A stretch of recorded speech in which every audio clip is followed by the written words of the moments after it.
Welcome, gearheads and greenhorns, to EVs That Inspire. I'm Gargi. And I'm Siddharth. It's nice to be back with you on the series, Gargi. Well, thank you so much for having me back here. Today, we might need to be a bit combative, Siddharth. I mean, we have a debate to settle, one that could roar louder than a V8 engine at a drag race. Yes, indeed. It's the ultimate showdown for the new age. Internal combustion engines versus electric powertrains, ICE versus EV. Well, you're clearly very excited about this, Sid. So, should we get started? Well, you know what, Gargi, I am excited. And that's because despite your years of focus on environmental reporting, I'm calling dibs on the shiny new thing. And so, in this corner, weighing in for zero tailpipe emissions, silent operation, and instant punchy performance, we have the contender of the future, the electric vehicle. Right, so you put me in this corner, you pushed me into the ICE corner. Well, I don't know how that happened, I guess because you're the boss of this show. But to be fair, there's over a century of road-conquering history there, the tried and true, the massive room of tradition and innovation, the internal combustion engine cars.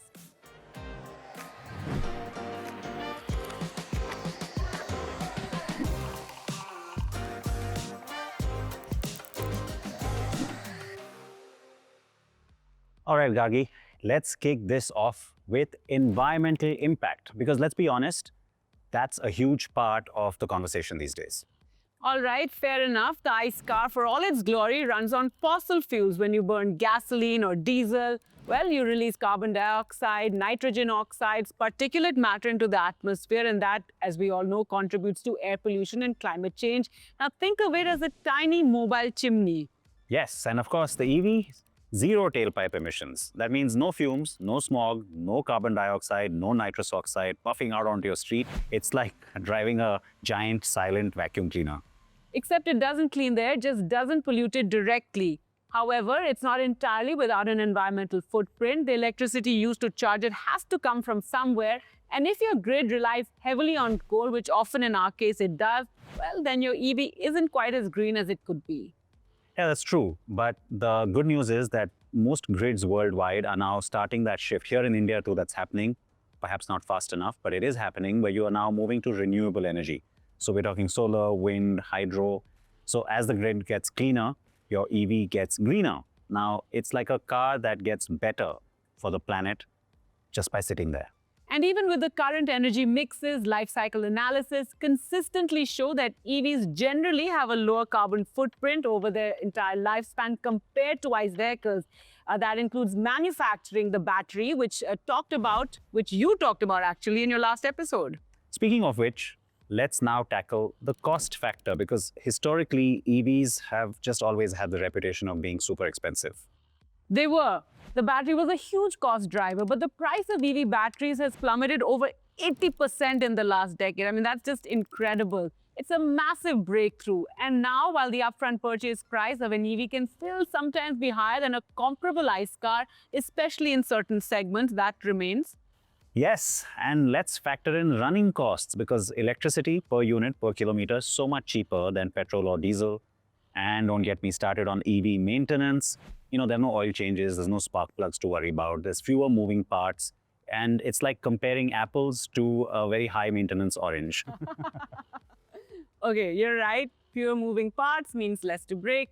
Plus, many governments offer incentives, tax credits or rebates for buying EVs, which can significantly offset that initial purchase price. Over the lifetime of the vehicle, an EV often, wins on the total cost of ownership. Yes, and let's also not forget that there are manufacturers now, even in India, who are coming up with some really interesting, unique propositions for consumers, like battery renting offers. I mean, most people still like to just buy the whole car though, but things like this are coming in. Yeah, I'm not sure we're that ready for it, but let's, move on to the next point, safety. Now, this is a big one. For decades, we've trusted ICE cars. What about EVs? Well, to be fair, both kinds of vehicles are incredibly safe today. We've reached some really great development cycles on this, really stringent regulations as well across markets, constant innovation.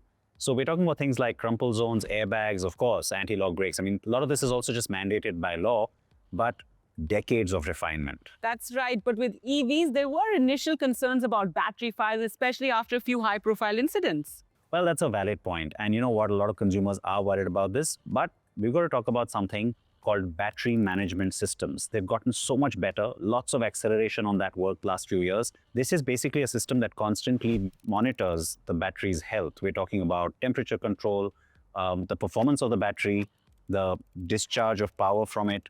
The battery packs are also very well packed in and they work with cells. So this is also good that packaging is important when it comes to the maximum protection for the battery unit, even in the event of an accident.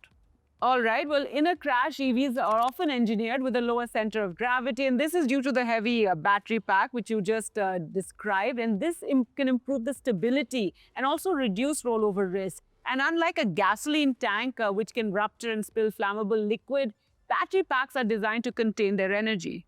Well, the safety engineering is constantly evolving. So that actually brings us to our next point, breakthroughs. Now, on ICE cars, we've seen a fair amount of innovation. Fuel injection, turbochargers, hybrid systems. There has been a lot. It's an unending list. Absolutely. Modern ICE cars are incredibly efficient compared to their predecessors. They can go further on a tank and produce fewer emissions than ever before. And this is thanks to advanced engine management systems and catalytic converters. That's right, but the breakthroughs on EVs just happen at warp speed. I mean, we've seen battery energy density skyrocketing. We just get much longer ranges, smaller, lighter battery packs. Charging speeds are phenomenal now. I mean, some EVs can add hundreds of kilometers in, I'm going to say minutes. Let's call it minutes. And the software, EVs are basically computers on wheels. Over-the-air updates means your car can literally get better over time with new features and improve performance without ever setting foot in a service center. I think that's pretty incredible. And that's a breakthrough ICE cars can't easily replicate. Yes, there's all of that innovation, but there's also instant torque. There's no gear shifts, no waiting for the engine to rev up. You can put your foot down and woof, you are gone. It's a completely different, more exhilarating driving experience. Absolutely. And don't forget a much quieter riding experience as well. The silence of an EV can be incredibly relaxing, especially in a noisy city like ours. You can actually hear your passengers or even the subtle nuances of the podcast you may be listening to. No more engine roar drowning everything out. What you're saying is it's like a nice walk in a peaceful forest I wouldn't compared go to right a there. construction I wouldn't go site. right there, but yeah. All right, but you know what? Both probably have their charm. I mean, a lot of people like the vroom of the engine, but this is definitely a lot more serene. Absolutely. So, Siddharth, where does that leave our showdown? It's not much of a showdown, I suppose, because ICE cars have had a glorious past. They even have a refined present. They're accessible, familiar, and for many people, also a workhorse. But the EV represents the future. It's constantly innovating, becoming more affordable, safer, undeniably better for the environment in the long run. Definitely true. EVs, not just a car, right? An EV is a statement about cleaner air, technological prowess and progress, and it's a fundamental shift in how we power our transportation. And ultimately, the choice often comes down to individual needs, driving habits, access to charging infrastructure. That's very important in our country, but the momentum is clearly with the electric vehicles. The electric movement is accelerating. Batteries are just one part of that incredible story. All right, so we've talked about the various facets and factors. So who won? Well, I guess no winners as such, right? Because EVs, definitely the future, but it's all coming on a foundation that's been built on fabulous amount of engineering on the ICE side. So in all fairness, if we hadn't had this great innovation on ICE cars, we may not have had great EVs today.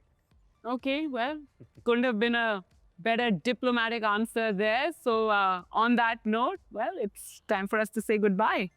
Yes, I hope you enjoyed watching this. Thank you as well, Gargi, and thank you all for watching. Thank you.